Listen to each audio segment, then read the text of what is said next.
It was the night before Christmas. In a place white and cold, a cute little penguin was out for a stroll, skipping along filled with glee, filled with joy. In his flipper he cradled his favorite toy. Little did the penguin know that on this fateful day, a cold breeze, a gust of wind, would blow his favorite toy away. So he looked and he looked, his beak covered in frost. He looked up from his search and realized, oh no, I am lost.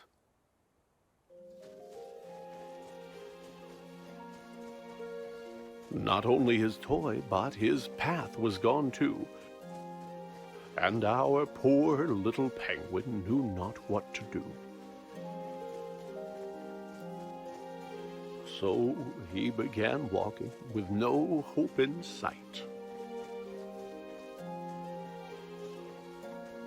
Until, from a distance, he could see a small light.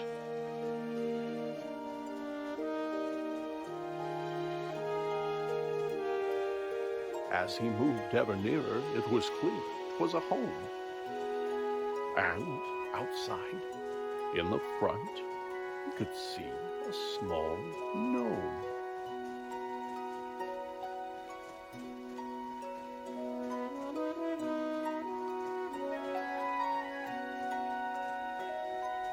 The gnome shoveled this way and that and was squinting and muttering, "Fiddlesticks!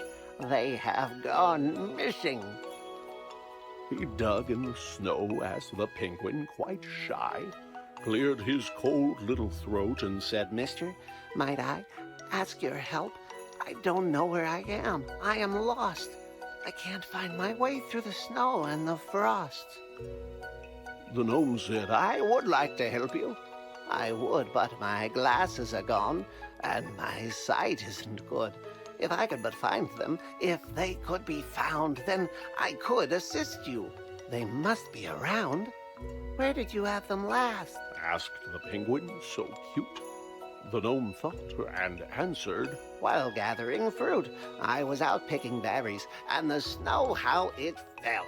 It frosted my lenses. I couldn't see well. I removed them to wipe them, but they slipped from my hand. And now they are gone. So you must understand that were I to guide you, you might go astray.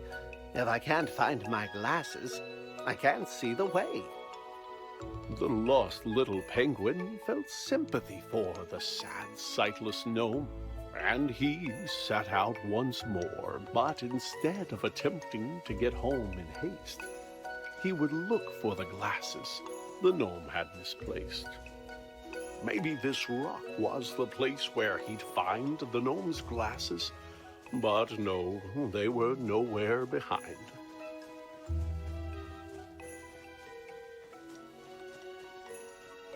Could the glasses be here on the stump of this tree? They were not, it appeared. Oh, where could they be? The berry bush seemed like a wise place to search. And there, on a branch, like a bird on its perch, sat the glasses, just where they had fallen.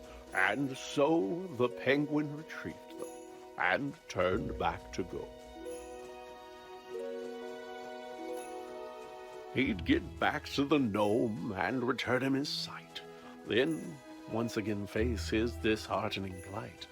Being lost wasn't fun, but the penguin was glad that he'd gotten to help and was happy he had.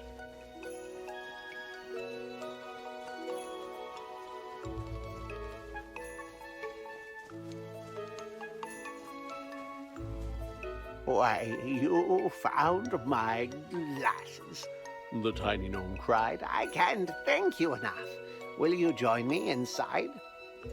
The penguin said, "Thank you, but no, for I should try to find my way home through this cold, lonely wood." The gnome said, "Oh, yes, you had mentioned before that you knew not the way to your very own door. Well, now that I see, I am happy to say, those candy canes there, they will show you the way.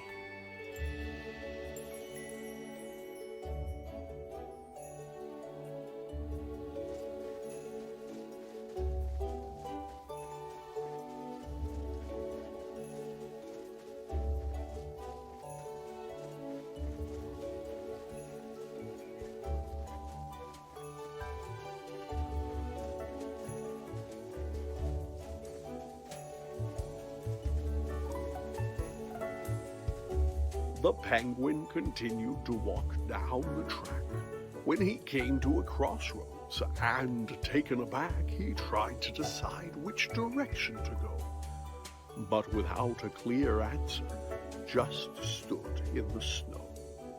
You look like a guy who's in need of a hand, Came a voice, and the penguin did not understand where the voice could have come from, for no one was there save for 3 mounds of snow piled up in the air. Down here, said the voice. Turn those peepers down south. I may look like pebbles, but I'm really a mouth. On the ground lay some buttons, a carrot, some stone, which moved as it chattered in the snow on its own. You need some guidance, said the stones, and I reckon we can work something out if you give me a second and put those there bits that you see in their place. You get your directions, and I get my face. As a face maker, you've got impressive technique, said the snowman, and look, now we both got a beak. Much better, he said. This was a good plan. Let me take a good look at you, now that I can. The snowman was proud of the features he wore. He thanked his new friend and Said, look, I am sure that you won't have no trouble if you go to the right, but make sure that you're out of the woods before night.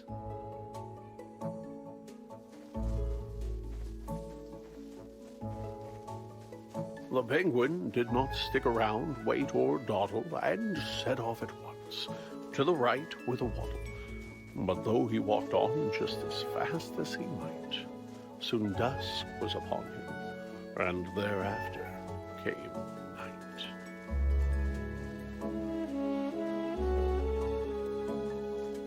Why, it's too dark to see, said the bird with a chill, when he tripped and he slid down the side of a hill.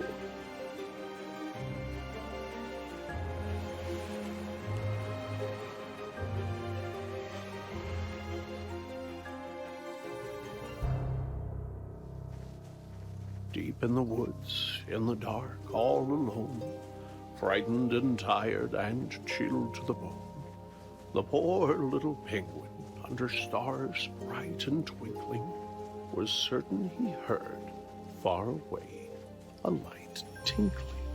Was the sound he heard crickets? Was it ice in the trees? Or perhaps running water, or a lyrical breeze? As he moved ever nearer, though it seemed far away, he felt sure it was bells, like you'd find on a sleigh. The penguin was moving past branches and bark, when a man turned around and stepped out of the dark. The man said, "My goodness, you're only a child. What brings a young penguin out here in the wild?" it wasn't on purpose, said the cold little bird. "Perhaps," said the man, "I could see you chauffeured to your home in my sleigh, for unless I am wrong, it's the next on my route, and the trip won't take long."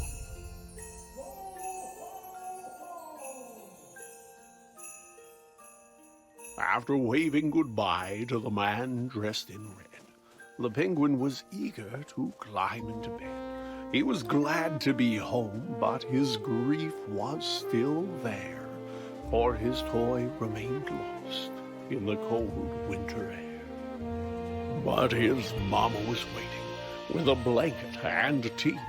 There were songs in his heart and bright lights on the tree. Even without his toy, he could hardly believe just how happy he was on this cold Christmas Eve.